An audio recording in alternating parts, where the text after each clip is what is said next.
प्रिया और राजेश की शादी को 10 साल हो चुके थे। प्रयागराज के एक शांत मोहल्ले में उनका छोटा सा घर था। राजेश सरकारी बैंक में क्लर्क थे, मेहनती और ईमानदार। प्रिया घर संभालती थी, लेकिन उनके जीवन में एक खालीपन था, बच्चा। डॉक्टरों ने बार बार कहा था, राजेश जी में कुछ समस्या है, प्राकृतिक रूप से बच्चा संभव नहीं। प्रिया रो रो कर थक गई थी। रातें जागते हुए वो सोचती, क्या मैं कभी मां नहीं बन पाऊंगी? राजेश चुपचाप सहते, लेकिन अंदर ही अंदर टूट जाते। दोनों के बीच प्यार था, लेकिन ये खालीपन उनके रिश्ते पर बोझ बन रहा था। पड़ोस में रहते थे अमित, 30 साल के, अनपढ़ नहीं बल्कि सॉफ्टवेयर इंजीनियर। उनकी पत्नी 2 साल पहले गुजर गई थी। अमित अकेले रहते थे। सुबह शाम प्रिया को देखकर नमस्ते कहते, कभी कभी सब्जी का बोझ उठा लाते। धीरे धीरे दोनों की बातें बढ़ी। प्रिया को अमित में एक सहानुभूति भरा दोस्त मिल गया। वो राजेश से जो बात नहीं कह पाती, अमित से कह देती। दीदी, जीवन में हर समस्या का समाधान होता है, अमित मुस्कुराते हुए कहते। एक शाम बारिश हो रही थी। राजेश ऑफिस से लेट थे। प्रिया अकेली बालकनी में खड़ी थी, आंखों में आंसू। अमित ने छत से देखा और नीचे आ गए। क्या हुआ दीदी, इतनी उदास क्यों? प्रिया ने सब बता दिया। मेरे पति से बच्चा नहीं हो रहा, डॉक्टर कहते हैं असंभव। मैं मां बनना चाहती हूं अमित। अमित चुप रहे, फिर धीरे से बोले, दीदी, मैं आपकी मदद कर सकता हूं, लेकिन ये आसान नहीं होगा। प्रिया ने आंखें उठाई। अमित का चेहरा लाल था। मैं अकेला हूं, आपकी इज्जत का ख्याल रखूंगा। अगर आप चाहें तो हम एक बार संभोग कर सकते हैं, सिर्फ एक बार, बच्चे के लिए, कोई रिश्ता नहीं। प्रिया स्तब्ध रह गई, लेकिन अंदर कहीं उम्मीद जाग गई। अगले कुछ दिन उन्होंने सोचा। राजेश से बात करने की हिम्मत नहीं हुई। वे डरती थीं कि राजेश टूट जाएंगे। आखिरकार एक रात जब राजेश दिल्ली दौरे पर गए, प्रिया ने अमित को फोन किया। आ जाओ। अमित आए।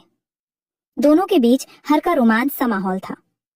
कमरे में सिर्फ मंद रोशनी। प्रिया ने कहा, अमित, ये सिर्फ बच्चे के लिए है, मैं तुम्हें प्यार नहीं कर सकती। अमित ने सिर हिलाया। मैं जानता हूं दीदी, लेकिन आप बहुत सुंदर हैं। आपकी उदासी देखकर मेरा दिल पिघल जाता है। उन्होंने चाय पी, बातें की। अमित ने प्रिया का हाथ थामा। डरो मत, मैं सावधानी बरतूंगा। धीरे धीरे दोनों करीब आए। अमित ने प्रिया को गले लगाया। प्रिया की सांसें तेज हो गईं। हल्का सा आकर्षण था। अमित की मजबूत बाहें, उनकी समझदारी। प्रिया ने आंखें बंद कर ली।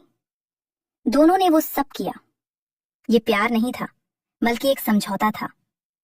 अमित ने बहुत कोमलता से किया। प्रिया को लगा जैसे कोई बोझ हल्का हो रहा हो। रात के बाद अमित चुपचाप चले गए। 2 हफ्ते बाद प्रिया का टेस्ट पॉजिटिव आया। वे गर्भवती थीं। खुशी के आंसू बह निकले।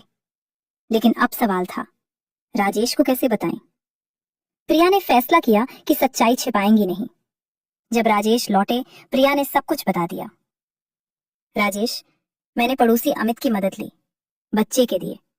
मैं तुमसे झूठ नहीं बोल सकती। राजेश पहले तो सदमे में थे, गुस्सा, दर्द, सब कुछ। लेकिन फिर उन्होंने प्रिया को गले लगाया। तुमने मां बनने का सपना देखा था, मैं तुम्हें रोक नहीं सकता था, लेकिन अब ये बच्चा हम दोनों का होगा, खून का नहीं, प्यार का। अमित ने भी कभी दखल नहीं दिया। वे सिर्फ मददगार रहे। 9 महीने बाद एक सुंदर बेटा हुआ। नाम रखा आरव। घर में हंसी खुशी लौट आई। राजेश आरव को गोद में लेकर कहते, तुम मेरे बेटे हो। प्रिया अमित को कभी कभी धन्यवाद कहती, लेकिन अब रिश्ता सिर्फ पड़ोसी का था। शिक्षा। इस कहानी से सीख मिलती है कि जीवन में संकट आने पर कभी कभी अपरंपरागत रास्ते चुनने पड़ते हैं, लेकिन सच्चाई और संवाद कभी ना छोड़े। प्रिया ने राजेश से छिपाया नहीं, राजेश ने स्वीकार किया। इससे परिवार मजबूत हुआ। बच्चा खून से नहीं, प्यार से बनता है। यदि आप संतानहीनता से जूझ रहे हैं, तो पहले डॉक्टर से सलाह लें। पति पत्नी में खुलकर बात करें। छिपाकर किए गए कदम कभी कभी दर्द देते हैं, लेकिन ईमानदारी उन्हें सुधार देती है।